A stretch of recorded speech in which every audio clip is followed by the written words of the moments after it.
আজকে আবারও বৈষম্য বিরোধী ছাত্র আন্দোলন রাজধানী ঢাকা কাঁপাল। তাদের শহীদি মার্চ কর্মসূচি একেবারেই রীতিমতো জমজমাট রূপ নেয় এবং মানুষ দেখল যে ছাত্ররা যে নতুন একটি রাজনৈতিক শক্তিতে রূপান্তরিত হচ্ছে তার একটি প্রভাব বা তার আঁচ তারা খুব কাছ থেকে অনুভব করল। বিশাল শোডাউন, নজিরবিহীন। যেই ছাত্রদের সাংগঠনিক কাঠামো ২ মাস ৪ মাস আগেও কেউ লক্ষ্য করেনি, সেই ছাত্ররা যারা শেখ হাসিনার মতো স্বৈরশাসকের পতন ঘটালো, পতন ঘটিয়ে তারা সামনে আসলো, মানুষের ভালোবাসা কুড়ালো এবং বন্যার্তদের পাশে তাদের যে অংশগ্রহণ সেটি রীতিমতো দেখলো মানুষ।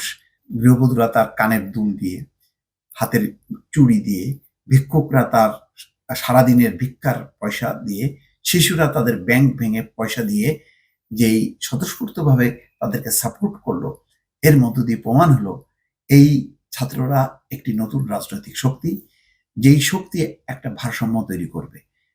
আগে যেই বিভাজিত রাজনীতি ছিল আওয়ামী লীগ বিএনপি, সেই বিভাজিত রাজনীতিকে দমিয়ে রেখে বা চাপা দিয়ে নতুন ছাত্র শক্তির সামনে আসলো। যে ছাত্র শক্তি মানুষের পক্ষে কথা বলবে, যেই ছাত্র শক্তি গণতন্ত্রের পক্ষে কথা বলবে, যেই ছাত্র শক্তি বৈষম্যের বিরুদ্ধে লড়াই করবে।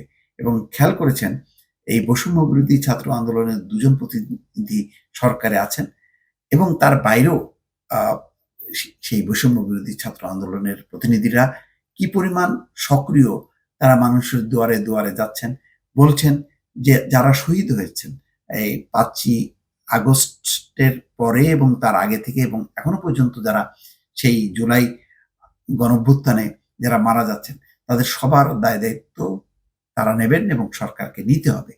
তারা আজকে শেষ করেন, র্যালি শুরু করেন ঢাকা বিশ্ববিদ্যালয়ের রাজু ভাস্কর্য থেকে এবং সারা রাজধানী প্রদক্ষিণ করে তারা শহীদ মিনারে এসে শেষ করেন। এবং ছাত্র আন্দোলনের সমন্বয়ক আবু বাকের মজুমদার ৫টি দফা উত্থাপন করে। ঘটনাক্রমে ৫ দফা দাবির বেশ কিছু দাবি ইতিমধ্যে সরকার পূরণও করেছে। যেমন গণহত্যাকারীদের দ্রুত গ্রেপ্তার করে বিচারের আওতায় আনতে হবে, তার কার্যক্রম অনেকখানি শুরু হয়ে গেছে। শহীদ পরিবারদের আর্থিক ও আইনি সহযোগিতা দ্রুত সময়ের মধ্যে প্রদান করতে হবে, সেই কাজটিও চলছে। প্রশাসনে দুর্নীতিবাজ ও ফ্যাসিস্টদের দোষরদের চিহ্নিত করতে হবে, সেটি করার কাজ চলছে। এবং বলা হচ্ছে যে তাদেরকে অনতিবিলম্বে বিচারের আওতায় আনতে হবে, সেই কাজটিও চলছে। গণভবনকে জুলাই স্মৃতি জাদুঘর ঘোষণা করতে হবে, আজকেই উপদেষ্টা পরিষদ সেই ঘোষণা দিয়েছে। রাষ্ট্র পুনর্গঠনের রোডম্যাপ দ্রুত ঘোষণা করতে হবে, ইয়েস, এই কাজটিও চলছে।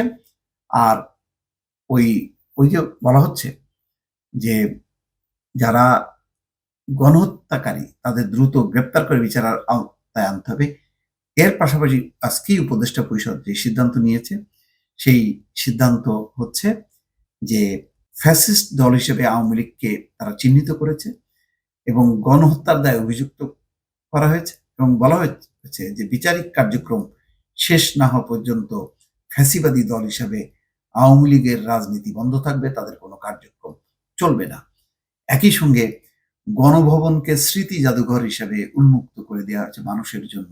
মানুষ আসবে এবং স্মরণ করবে যে এখানে গত ১৫ বছর ধরে এক স্বৈরশাসক বসবাস করতেন, যেই স্বৈরশাসক মানুষের গণতান্ত্রিক অধিকার বিনষ্ট করেছে, কেড়ে নিয়েছে। তারা নির্দলীয় নিরপেক্ষ সরকারের যে দাবি, সেই দাবি বদলে একতরফা নির্বাচন করে ক্ষমতায় আঁকড়ে থেকেছে এবং ক্ষমতায় থেকে তারা দুর্নীতি, অনিয়ম, গণহত্যা, গুম, খুন যাবতীয় দুষ্কর্ম করেছে। ফলে সেই সব স্মৃতি থাকবে সেই গণভবনে, সাধারণ মানুষের জন্য উন্মুক্ত থাকবে। তারা আসবে, স্মরণ করবে এবং বাংলাদেশের মাটিতে আর যাতে কোনো স্বৈরশাসন ঘাঁটি গাড়তে না পারে তার জন্য প্রতিজ্ঞাবদ্ধ হবে। দর্শক ভালো থাকবেন, আল্লাহ হাফেজ।